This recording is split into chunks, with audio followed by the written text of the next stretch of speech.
മുഹ്മാഫി അന്ത മൈനൂൻ ഹറാമി അന്ത. അറബി അറിയാത്ത പ്രവാസികൾ കേട്ട് പഴകിയതാവും ഈ വാക്കുകൾ.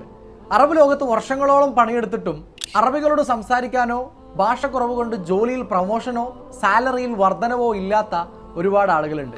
ഒരിക്കലെങ്കിലും ഈ അറബികളോട് സംസാരിക്കണമെന്ന് ആഗ്രഹിക്കുന്നവർക്കാണ് ഈ വീഡിയോ. സാധാരണയായി നമ്മുടെ നാട്ടിൽ കണ്ടുവരുന്ന മടുപ്പിക്കുന്ന വാട്സാപ്പ് പഠനമോ സൂം മീറ്റിലിടെയുള്ള ഗ്രൂപ്പ് ക്ലാസ്സുകളോ മുമ്പേ റെക്കോർഡ് ചെയ്ത യൂട്യൂബ് ക്ലാസ്സുകളോ അല്ല. പകരം നിങ്ങൾക്ക് കംഫർട്ടബിൾ ആയ ഒരു സമയം തിരഞ്ഞെടുത്ത് ലൈവായിട്ട് ഒരു അധ്യാപകനെ വെച്ച് നിങ്ങളെ അറബി സംസാരിക്കാൻ പഠിപ്പിക്കും. നിങ്ങൾക്ക് കേട്ട് പഠിക്കാനും സംസാരിച്ച് പഠിക്കാനും എക്സസൈസ് ചെയ്ത് പഠിക്കാനുമുള്ള സൗകര്യമായിരിക്കും അറബിക് ഹൗസ് എന്ന ഈ ഓൺലൈൻ സ്ഥാപനം ഒരുക്കുന്നത്. LSCT അഥവാ listen speak exercise and train എന്ന വെറൈറ്റി മെത്തേഡിലൂടെയാണ് പഠിപ്പിക്കുക. അപ്പോൾ ഇനി നിങ്ങൾക്ക് അറബികളുടെ ചീത്ത കേൾക്കേണ്ട, നിങ്ങളുടെ ജോലിയിൽ ശമ്പളം വർദ്ധിക്കുന്നില്ല, പ്രമോഷൻ ലഭിക്കുന്നില്ല തുടങ്ങിയ ഭയവും വേണ്ട. അറബിക് ഹൗസ് നിങ്ങളുടെ വളർച്ചയുടെ കാരണമാവട്ടെ. കൂടുതൽ വിവരങ്ങൾക്ക് വീഡിയോയിൽ കാണുന്ന നമ്പറിൽ ഇപ്പോൾ തന്നെ കോൺടാക്ട് ചെയ്യുക.